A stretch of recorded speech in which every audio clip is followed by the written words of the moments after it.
The morning sun cast long shadows across the cobblestone courtyard of Lambrook School as parents began arriving for the annual charity fair. Among the arriving vehicles, a sleek black Range Rover pulled up to the designated royal entrance, its tinted windows concealing the precious cargo within. Princess Charlotte stepped out gracefully, her school uniform perfectly pressed, a genuine smile brightening her face as she spotted her classmates already setting up their stalls. Behind her, two figures emerged with practiced discretion.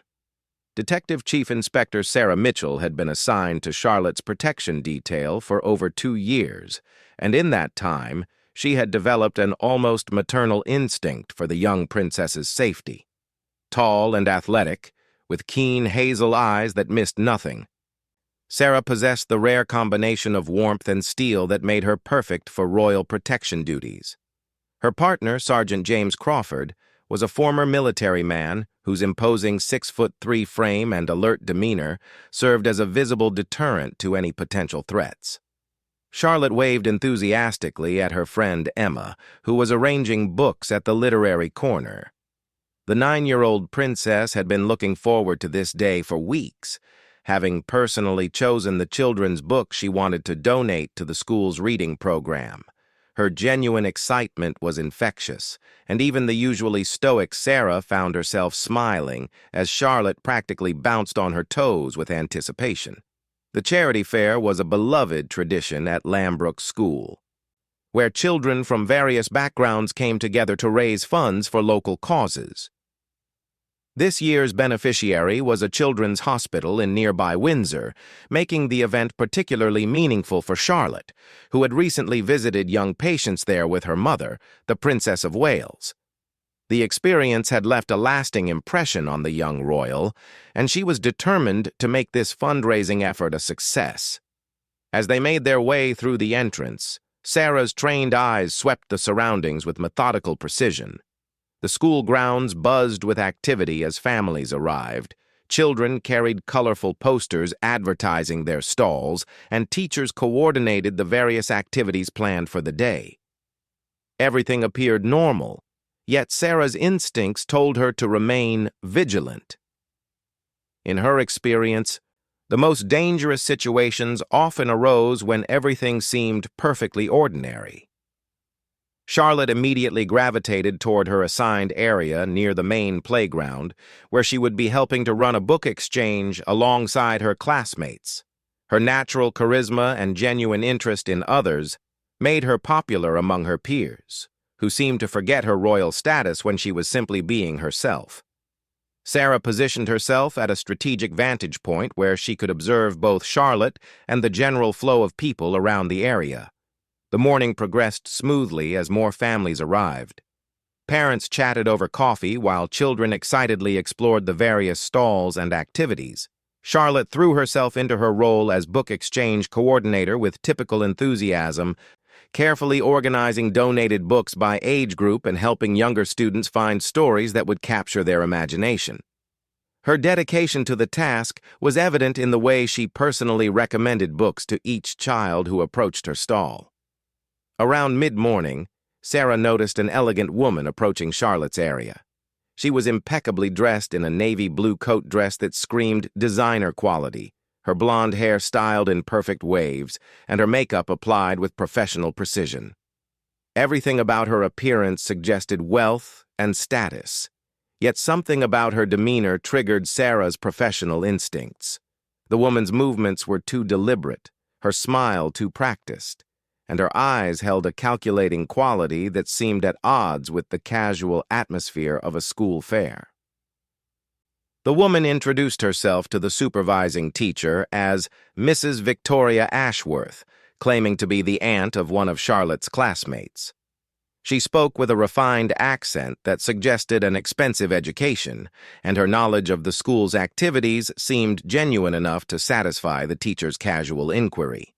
However, Sarah's years of experience had taught her that the most dangerous individuals were often those who could blend seamlessly into any environment.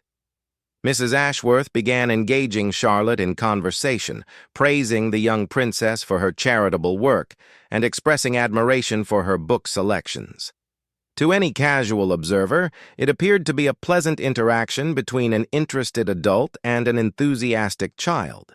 Charlotte, raised to be polite and engaging with the public, responded warmly to the woman's apparent interest in her project.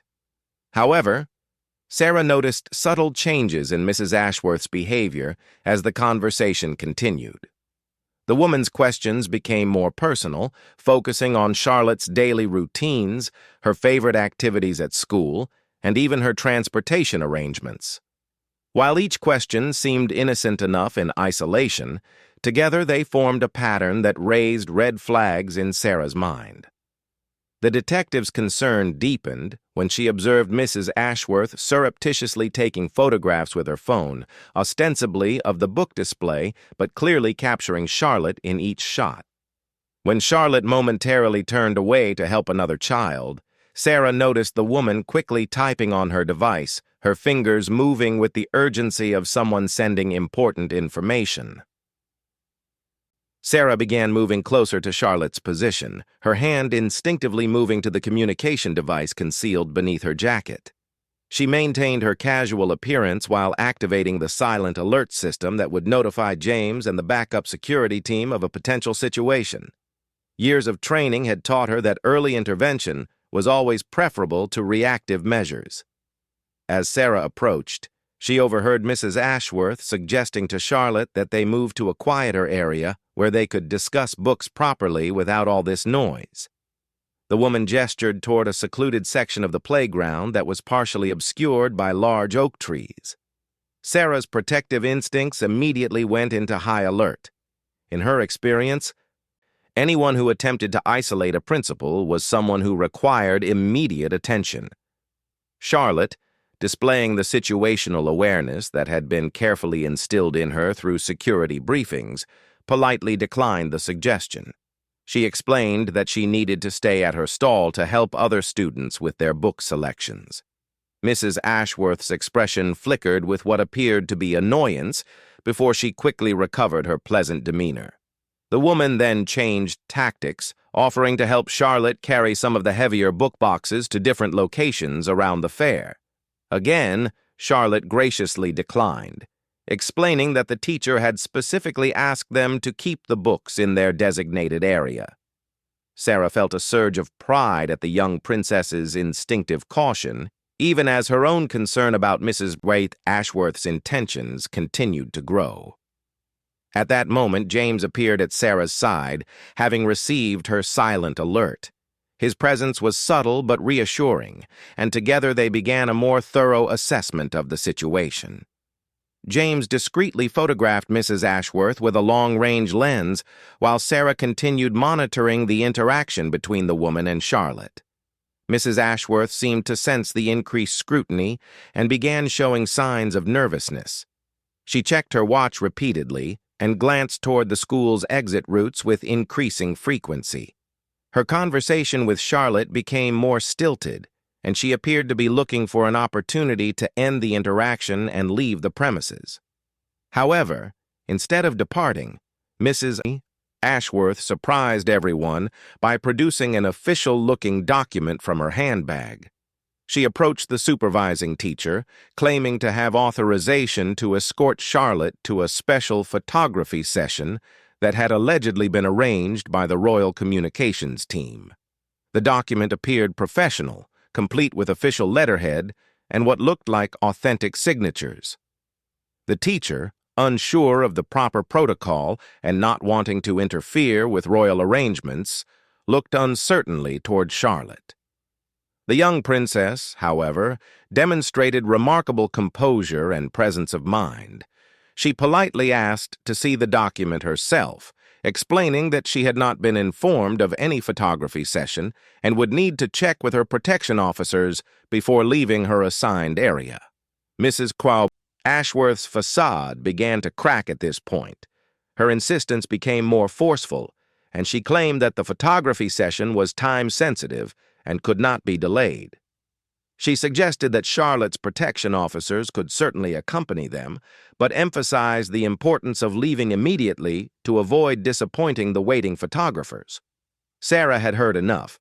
She stepped forward with her identification clearly displayed and politely but firmly requested to examine the authorization document.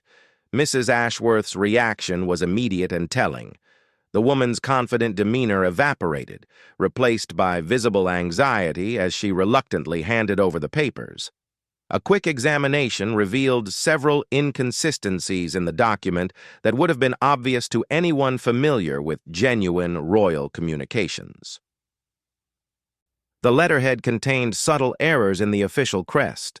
The paper quality was inferior to that used for authentic royal correspondence, and the signature purporting to be from the Royal Communications Director was clearly forged.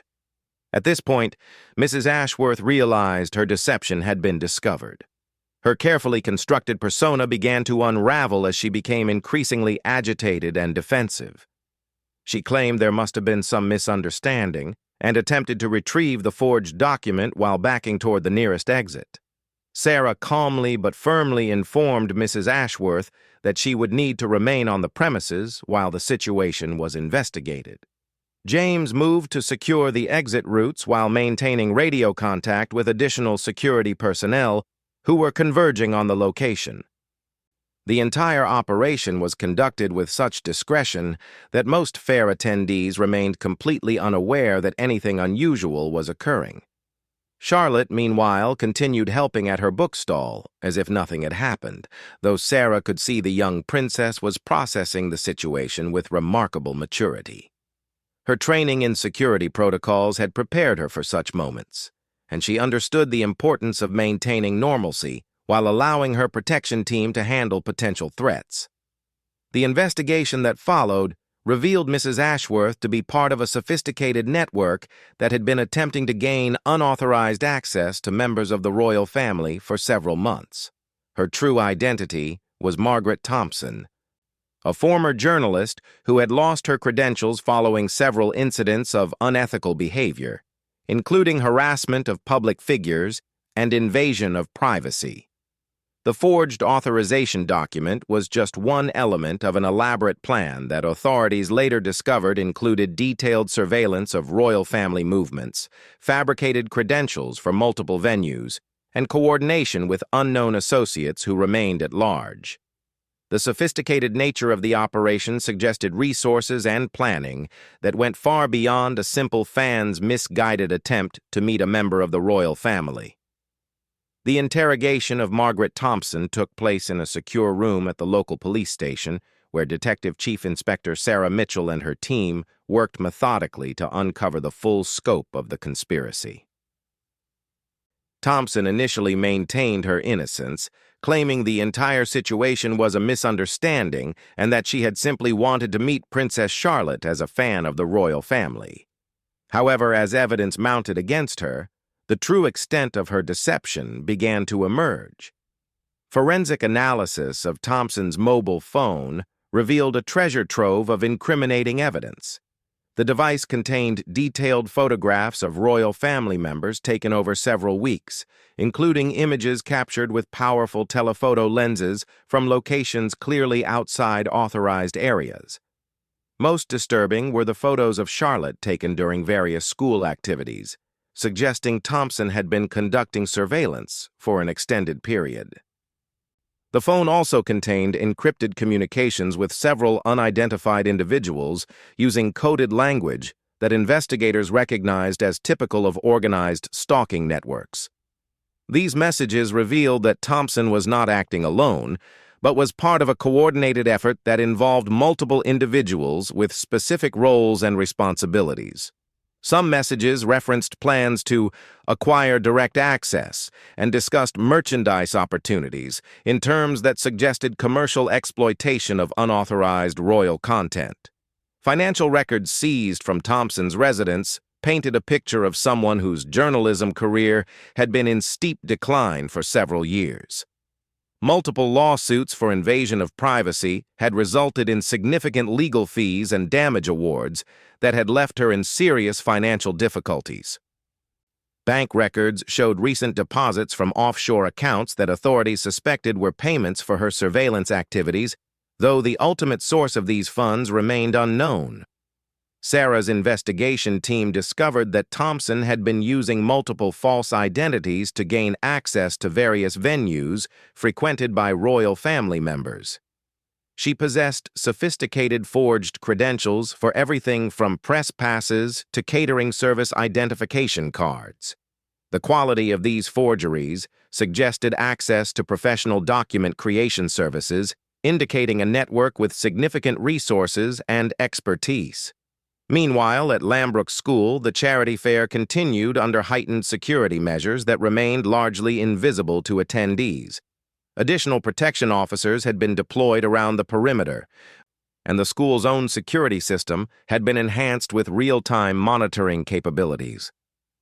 Charlotte continued participating in the event, understanding that maintaining normalcy was important both for her own well-being and to avoid causing alarm among other families. The young princess demonstrated remarkable resilience throughout the incident. Rather than being frightened or withdrawn, she seemed energized by having successfully followed her security training. During a brief conversation with Sarah, Charlotte expressed pride in having trusted her instincts when something felt wrong about Mrs. Ashworth's behavior. This response reassured her protection team that their training programs were effective and that Charlotte was developing the situational awareness necessary for her unique position. The investigation expanded as authorities discovered Thompson's connection to a larger network operating across multiple European countries. Interpol became involved when evidence suggested the group had been targeting various royal families and celebrity families, using similar methods to gain unauthorized access and potentially sell exclusive content to international media outlets. Computer forensics experts uncovered an extensive digital archive of royal family surveillance data, including detailed schedules, transportation routes, and security procedures that had been observed and documented over several months. This information was clearly being compiled for either future use or potential sale to individuals with malicious intent. The discovery prompted an immediate review of all royal security protocols and led to enhanced countermeasures against surveillance activities. Sarah's team also investigated how Thompson had obtained such detailed information about Lambrook School's internal procedures and Charlotte's specific activities. They discovered that the criminal network had been paying staff members at various venues to provide insider information about royal visits and activities. While most staff members had unknowingly provided information through casual conversations, at least 2 individuals were found to have been deliberately sharing confidential details in exchange for payment. The school immediately implemented enhanced background checking procedures for all staff and visitors, and established new protocols for sharing information about special events involving royal family members. These measures were designed to prevent future infiltration while maintaining the welcoming atmosphere that made Lambrook School special for all its students. As news of the incident began to circulate within security circles, it became clear that Thompson's network represented a new type of threat that combined traditional stalking behavior with sophisticated technology and international coordination. The group's ability to create convincing false identities and forged documents suggested connections to criminal organizations with expertise in identity fraud and document forgery. Intelligence gathered from Thompson's communications revealed that the network had been planning increasingly bold operations to gain access to royal family members. The incident at Lambrook School was apparently intended as a test of their methods before attempting more ambitious schemes. Messages found on encrypted servers suggested plans to target royal family members during overseas visits, where security arrangements might be less familiar to protection teams. The international scope of the investigation required coordination between British authorities and law enforcement agencies in several other countries where similar incidents had been reported. Patterns began emerging that connected Thompson's group to attempted infiltrations involving the Spanish royal family, members of Middle Eastern royal houses, and several prominent celebrity families in the United States. Sarah found herself at the center of an expanding investigation that would ultimately involve multiple intelligence agencies and law enforcement organizations across 3 continents. The case highlighted vulnerabilities in security arrangements that had previously been considered adequate, leading to comprehensive reviews of protection protocols for all high-profile individuals and families. The psychological profile developed for Thompson revealed a complex individual whose financial desperation had made her susceptible to recruitment by the criminal network. Experts determined that she had been carefully groomed over several months, starting with small requests for information and gradually escalating to direct infiltration attempts. This pattern of recruitment suggested the network was actively seeking individuals with access to or knowledge about potential targets. Charlotte's parents, the Prince and Princess of Wales, were briefed on the full extent of the incident and the ongoing investigation. While they expressed natural concern for their daughter's safety, they also praised her mature handling of the situation and her trust in her protection team. They emphasized the importance of maintaining Charlotte's normal school experience while ensuring appropriate security measures were in place. The incident prompted discussions about balancing the royal family's desire for their children to have normal educational experiences with the reality of security threats in an increasingly connected world. These conversations involved educators, security experts, and child psychologists working together to develop approaches that would protect the young royals while preserving their childhood and educational opportunities. As the investigation continued, authorities uncovered evidence that Thompson's network had been using social media platforms and online forums to gather intelligence about royal family activities. They had created numerous fake profiles to befriend school staff, other parents, and even students, gradually building comprehensive pictures of routines, relationships, and upcoming events. This discovery led to enhanced digital security measures and education programs for anyone in regular contact with royal family members. Parents at Charlotte's school received briefings about social media safety and were advised about the types of seemingly innocent information that could be exploited by individuals with malicious intent. The case also revealed how criminal networks were evolving to exploit the modern desire for transparency and accessibility in royal family activities. While public engagement remained important for the monarchy's relevance and connection with citizens, the investigation demonstrated the need for more sophisticated approaches to managing the balance between openness and security. Sarah's team worked closely with cybersecurity experts to trace the digital footprints left by Thompson's network. This investigation revealed the use of advanced encryption technologies, virtual private networks, and cryptocurrency transactions designed to obscure the identities and locations of the network's other members. The sophistication of these digital security measures suggested the involvement of individuals with significant technical expertise. Recovery of deleted files from Thompson's electronic devices provided additional insight into the network's operations and future plans. Investigators discovered detailed reconnaissance reports on multiple royal residences, including floor plans, security camera locations, and staff schedules that had been compiled through various surveillance activities. This information was clearly being prepared for use in more serious criminal enterprises than simple unauthorized photography.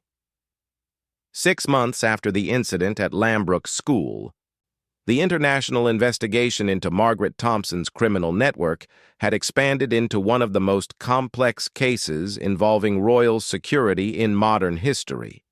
Detective Chief Inspector Sarah Mitchell found herself leading a joint task force that included representatives from Scotland Yard, MI5, Interpol, and law enforcement agencies from 7 different countries. The breakthrough came when cybersecurity experts successfully decrypted communications that revealed the true scope of the criminal enterprise.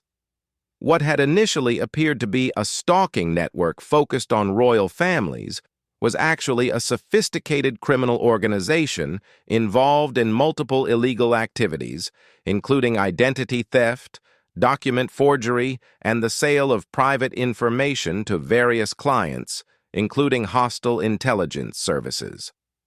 Thompson, facing mounting evidence and the possibility of decades in prison, finally agreed to cooperate with authorities. Her testimony revealed that the network had been operating for over 5 years, targeting not only royal families but also political figures, business leaders, and entertainment personalities across multiple continents. The organization generated revenue through various schemes, including blackmail, unauthorized photography sales, and providing detailed intelligence about high-profile individuals to paying clients. The leader of the network was identified as Viktor Petrov, a former intelligence operative from Eastern Europe who had established the criminal enterprise after losing his official position due to corruption charges in his home country. Petrov had recruited individuals like Thompson who possessed specific skills or access to target environments, building a sophisticated organization that operated like a private intelligence agency serving criminal clients. Sarah's investigation revealed that Thompson had been recruited through a seemingly legitimate freelance journalism opportunity that gradually evolved into criminal activity. The network's recruitment methods were particularly insidious, targeting individuals facing financial difficulties or career challenges and slowly drawing them into increasingly serious illegal activities. Many recruits, like Thompson, found themselves trapped in criminal enterprises before fully understanding the consequences of their involvement. The international coordination required to dismantle the network tested the limits of law enforcement cooperation. Multiple simultaneous raids were conducted across 3 continents, targeting safe houses, document production facilities, and technology centers used by the organization. The operation required careful timing to prevent network members from destroying evidence or warning associates in other locations. During the raids, authorities recovered extensive archives of surveillance data on hundreds of prominent individuals and families worldwide. The material included detailed personal information, travel schedules, security arrangements, and private photographs that had been collected through various surveillance activities. The discovery highlighted the vulnerability of high-profile individuals in an era of advanced surveillance technology and sophisticated criminal networks. Charlotte, now 10 years old, had processed the experience with remarkable maturity and insight. In conversations with child psychologists and her parents, she demonstrated a clear understanding of the incident without developing unhealthy fears or anxiety about her public role. Her ability to maintain normal relationships with classmates and continue participating in school activities reassured everyone that the experience had not traumatized her or fundamentally altered her childhood development. The young princess had actually become something of a quiet hero among her protection team and the broader royal security community. Her quick thinking and adherence to security protocols during a potentially dangerous situation had prevented a serious incident and contributed valuable intelligence to the investigation. Security experts used her experience as a case study in training programs for protecting other high-profile families. Sarah received commendation for her handling of the incident and was promoted to lead a new specialized unit focused on protecting royal family members against evolving threats. The unit combined traditional physical protection with cybersecurity expertise and intelligence analysis capabilities designed to identify and neutralize threats before they could develop into dangerous situations. The trial of Margaret Thompson and other captured network members became a landmark case in international criminal law.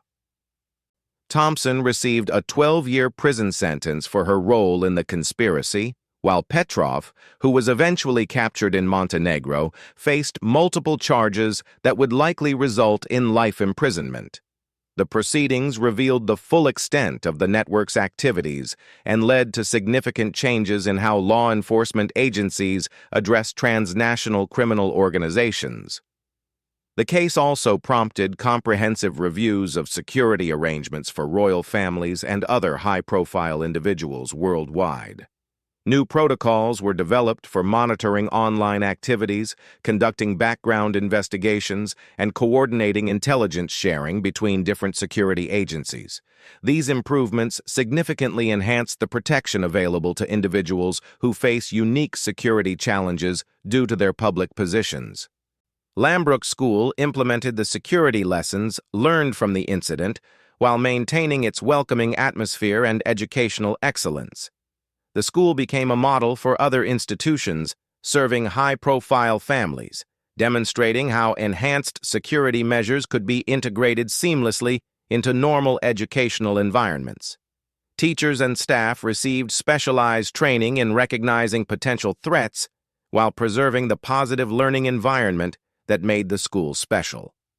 Charlotte's experience also influenced broader discussions about balancing public engagement with personal safety for royal family members. While maintaining their commitment to accessible and relevant monarchy, the royal family implemented new approaches to public appearances and educational activities that provided better protection without isolating family members from normal life experiences. The incident had lasting effects on how criminal networks targeting high-profile individuals were understood and addressed by law enforcement. The sophisticated methods used by Petrov's organization demonstrated that traditional security approaches needed to evolve to address threats that combined physical surveillance, cyber attacks, and psychological manipulation. This realization led to the development of new training programs and operational procedures across multiple law enforcement agencies. Sarah continued working with Charlotte's protection detail and developed a professional relationship based on mutual respect and shared commitment to the young princess's safety and well-being. Charlotte's trust in her protection team had been strengthened by the incident, while Sarah gained deeper appreciation for the unique challenges faced by royal family members who must balance public responsibilities with personal security considerations. The international cooperation required to address the criminal network led to permanent improvements in intelligence sharing between law enforcement agencies. New protocols were established for coordinating investigations that cross national boundaries, and joint training programs were developed to ensure consistent approaches to protecting high-profile individuals regardless of their location or the jurisdiction involved. Technology companies became partners in the ongoing effort to identify and disrupt criminal networks that exploit digital platforms for surveillance and intelligence gathering. New tools were developed to detect suspicious online activities, while enhanced privacy protections were implemented to better safeguard the personal information of individuals who face elevated security risks. The psychological impact of the incident on Charlotte proved to be minimal and possibly even positive in the long term. Child development experts noted that successfully navigating a potentially dangerous situation with the support of trusted adults had actually enhanced her confidence and situational awareness. Her continued enthusiasm for school activities and public engagements demonstrated remarkable resilience and emotional maturity. The case became a training scenario used by security agencies worldwide to educate protection officers about recognizing and responding to sophisticated infiltration attempts. Charlotte's calm and appropriate responses during the incident were highlighted as examples of how proper preparation and training could enable even young individuals to contribute to their own protection when faced with unusual situations. 5 years later, the incident at Lambrook School was remembered as a turning point in royal security protocols and international law enforcement cooperation. The successful identification and dismantling of Petrov's criminal network had prevented numerous potential incidents and led to improvements in protection methods that benefited high-profile individuals and families worldwide. Charlotte, now a confident teenager, occasionally reflected on the experience as an important learning moment that had taught her valuable lessons about trust, situational awareness, and the importance of working with security professionals. Her continued commitment to public service and charitable activities demonstrated that the incident had not diminished her sense of responsibility or her connection to the people her family served. Sarah's career had been transformed by leading the investigation, and she continued working in royal protection while also contributing to international efforts to combat similar criminal networks. Her experience demonstrated the importance of having security professionals who combined traditional protection skills with the analytical capabilities needed to address complex, evolving threats. The legacy of the incident extended beyond immediate security improvements to influence broader conversations about privacy, public engagement, and the responsibilities of institutions serving high-profile families. The successful resolution of a potentially serious situation had strengthened confidence in security systems while highlighting the ongoing need for vigilance and adaptation in an increasingly complex world. The criminal network's defeat also sent a clear message to other groups that might consider targeting royal families or other prominent individuals. Law enforcement agencies had demonstrated their ability to coordinate international investigations, penetrate sophisticated criminal enterprises, and successfully prosecute those responsible for threatening public figures and their families. The incident ultimately reinforced the importance of maintaining normal life experiences for royal family members while ensuring appropriate security measures. Charlotte's continued participation in regular school activities and public engagements, supported by enhanced but largely invisible protection arrangements, demonstrated that it was possible to balance public service responsibilities with personal safety and normal childhood development. The story concluded with Charlotte successfully completing her education at Lambrook School and moving forward with confidence toward her future roles and responsibilities, supported by security professionals who had learned valuable lessons from their shared experience and were better prepared to face whatever challenges might emerge in an ever-changing world.